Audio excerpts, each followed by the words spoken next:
அனைவருக்கும் வணக்கம் மக்களே, வணக்கம். சற்று முன் கிடைத்திருக்கக்கூடிய ஒரு மிக மிக முக்கியமான செய்தி ஒன்று பார்த்தீங்கன்னா வெளியாகி உள்ளது. தமிழகத்தில் பெரும் பரபரப்பு, திமுக பாஜக கூட்டணி அதிர வைத்த வீடியோ, இது மாதிரி செய்திகள் வெளியேறும் நிலையில் தமிழகத்தில் பெரும் பரபரப்பை ஏற்படுத்தியிருக்கு. ஸோ இதை பற்றி தான் இந்த வீடியோவில் நாம் முழுமையாக பார்க்க போகிறோம். ஸோ அதுக்கு முன்னாடி நம்ம சேனலுக்கு இப்போ தான் நீங்கள் முதல் முறையாக வந்திருக்கீங்க அப்படின்னா மறக்காமல் நம்மளுடைய சேனலை சப்ஸ்கிரைப் பண்ணிக்கோங்க. ஸோ வாங்க வீடியோக்குள்ளே போகலாம். ஸோ தமிழகத்தில் பாஜகவுக்கும் திமுகவும் இடையே பெரும் மோதல் இருந்த நிலையில் இப்போ பார்த்திங்கன்னா சற்று முன் அதிரடியாக திமுகவும் பாஜகவும் கூட்டணி வைக்க போகிறதாக ஒரு செய்திகள் வெளியேறும் நிலையில் அதிர வைத்த ஒரு வீடியோ பார்த்திங்கன்னா வெளியே இருக்குது.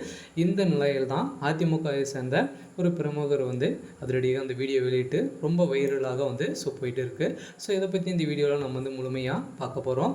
ஸோ தமிழகத்தில் பாஜகவும் திமுகவும் கடுமையான மோதி இருந்த நிலையில் ஒருவர் மீது ஒருவர் கடுமையான விமர்சனத்தை வைத்து வந்திருந்த நிலையில் இந்த நிலையில் தமிழகத்தில் எதிர்க்கட்சி அதிமுகவா பாஜகவா என்ற கேள்வியானது எழுந்திருந்த நிலையில் இதனால் அதிருப்தியில் அடைந்த அதிமுக பாஜக உடனடியாக கூட்டணி தொடரிலிருந்து வெளியேறிந்த நிலையில் இதன் காரணத்தால் கூட்டணியில் இருந்து வெளியேறியது.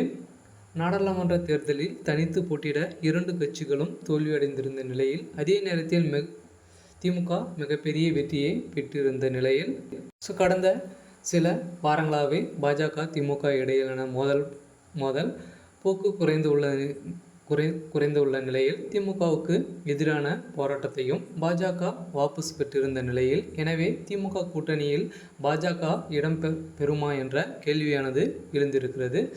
இந்த நிலையில்தான் அந்த வகையில் கடந்த ஒரு சில வாரத்தில் பல்வேறு அதிரடி மாற்றங்களும் அதற்கு சான்றாக அமைந்துள்ள நிலையில் குறிப்பாக திமுக தலைவர் கருணாநிதியின் 100ஆண்டு நாணயம் வெளியிட்டிருந்த விழாவில் சென்னையில் இன்று நடைபெற்றுள்ளது.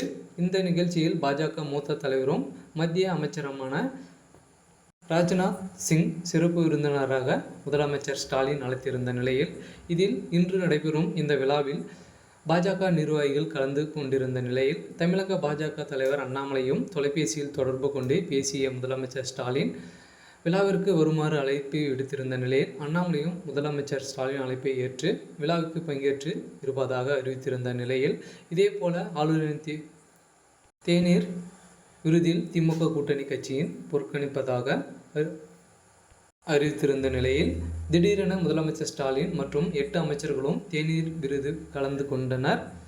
அந்த ஆளுநர் ரவியோடு நீண்ட நேரம் தனியாக பேசி முதலமைச்சர் ஸ்டாலின் பாஜக நிர்வாகியுடன் கைகோர்த்து பேசியிருக்கும் நிலையில் தான் பார்த்தீங்கன்னா அதிரடியாக இந்த வீடியோ வைரலாக பரவிட்டு வருகின்ற நிலையில் அதிரடியாக சில நாட்களாகவே நிறைய விமர்சனங்கள் எழுந்துட்டு இல்லையா. அண்ணாமலை அவர்கள் திமுக இணைய போகிறார் அப்படின்ற மாதிரி நிறைய விமர்சனங்கள் எழுந்திருக்கு.